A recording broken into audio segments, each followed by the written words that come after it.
Welcome to DanceFit Biz Builders. I'm Orit, dancer, instructor, and proud owner of a thriving belly dance fitness business. And in this podcast, I'm giving it to you straight, sharing what it takes to kickstart and grow your dance and fitness business for the success you deserve. Whether you're a seasoned instructor, a passionate performer, or dreaming of turning your love for dance and fitness into a thriving career, you're in the right place. Lace up those sneakers and pull on those dance shoes and get ready for truth smacks, tips, and inspiration. Let's do this. Hello and welcome to DanceFit Biz Builders, and I'm your host Orit, and thank you so much for tuning in. All right, folks, some of you may not like this. Who knows? Some of you may be okay with it. Guess what? My podcast, I don't give a shit. I am coming back to this theme about reading the goddamn room as an instructor. As instructors, we overlook this sometimes. As featured instructors, as guest instructors, as headliners, they overlook this as well. So I just had another experience that fired me up. And it's a reminder that being a great dancer does not automatically make you a great teacher. Again, and I know I've repeated this before in an old episode, being a great dancer does not mean you are a great teacher.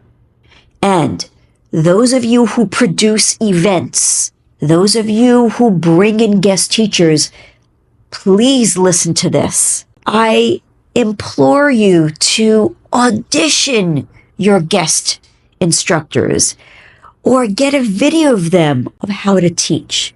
Or maybe you take a class from them and see, can you follow? Are you getting something out of it? Is there value? Now, what I think is really important is, what do you want to get from the class, right? Do you want to just get the essence from someone on how they move and how they breathe? Fine. But if you are a workshop producer, please understand that people are coming into the class hoping to get a certain something out of the class. So I think your opportunity to really be clear and specific is in the description. What are they going to get out of it? Not something bland and something generic. What are they going to get out of it? How does this person teach? What are you going to walk away with? Look, instructors, producers, I get it. You're passionate. You love the art. You love the art of dance. You love teaching. But guess what? If students are standing there in the room with their eyes glazed over, or doing the moves wrong, or just standing there frozen, or they're like twirling their hair or looking down or looking at each other, you're not doing your job, okay?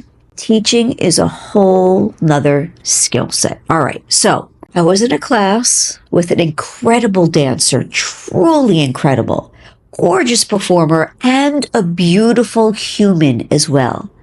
But they did not read the room.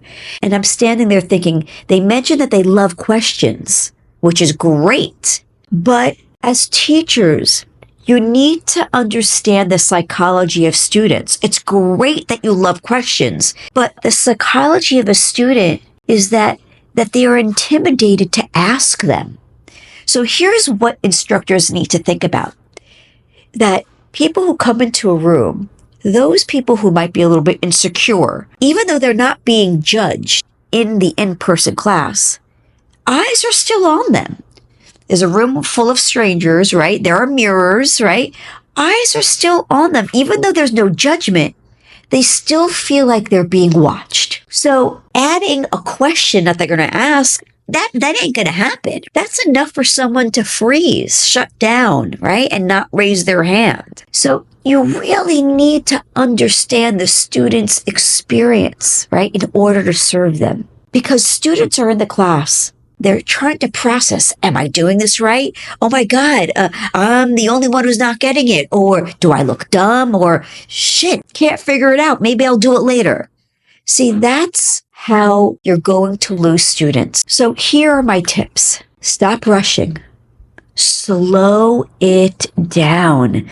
Teaching is not a race. It's not about finishing the choreography. It's about, did my students actually learn something today? It's better to teach half of the choreography and have your students walk away with something to use, walk away feeling successful, than to rush the whole thing and then have them walk away frustrated and have nothing to use and practice at home. Some instructors want you to be expressive, do it your own way, or some instructors say, it's okay if you don't get it right now. You can perfect it at home. What? What does that mean? If they can't get it right now, how are they going to perfect it at home? By who? Who's going to teach them? Hard to learn it from a little clip that they filmed. They need to learn how to do it right now. So this way, the other half of the choreography,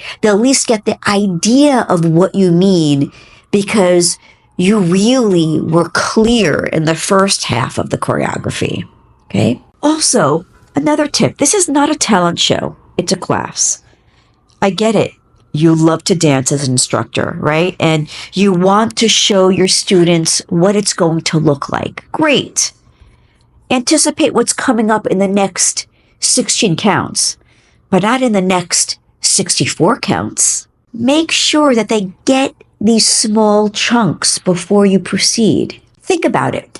I want you to think about going into a class as if it's an academic class, like a history class or a math class. You're not going to give them the whole multiplication table at once, right?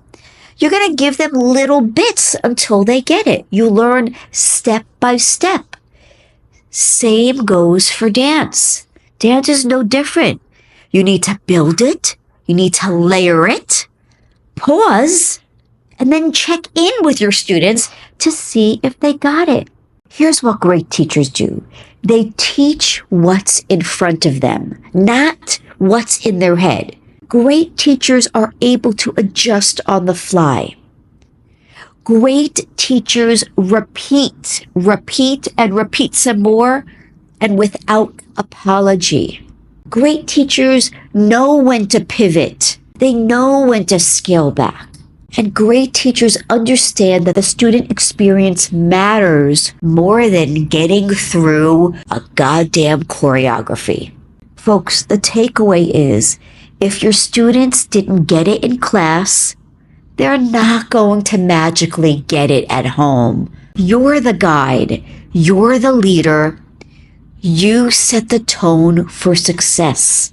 Now, if you want to learn how to break down and build up, I teach this in the Sharkey Instructor Academy.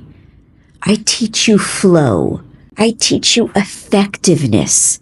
You can apply this in a workout class, in a regular folklore class, in a belly dance class, in a Latin class, any genre of class. It's just about breakdown, build up, and flow. I would love to have you in my world, and I'd love to get to know you, and I'd love to make an impact on your teaching. Just go to sharkey.com/teach. So as a reminder, if you notice students fumbling, their energy dropping, confusion on their faces, please, it's not their fault. It's a teaching problem. All right, next time you teach, I want you to pause and ask yourself, am I teaching what's in front of me right now? Am I watching their faces, not just the mirror? Are they actually getting it? Or am I moving too fast?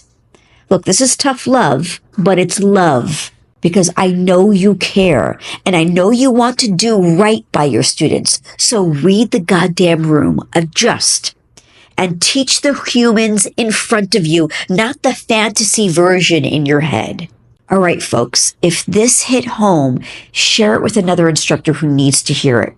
And if you want to take your teaching to the next level and not just be a great dancer, but be a truly transformative teacher and a teacher who is strong and has great technique, then I encourage you to check out the Sharkey Instructor Academy. Dude, we teach this stuff. You'll never teach the same way again. All right, folks, until next episode, go teach, go serve, and most importantly, go and kick ass.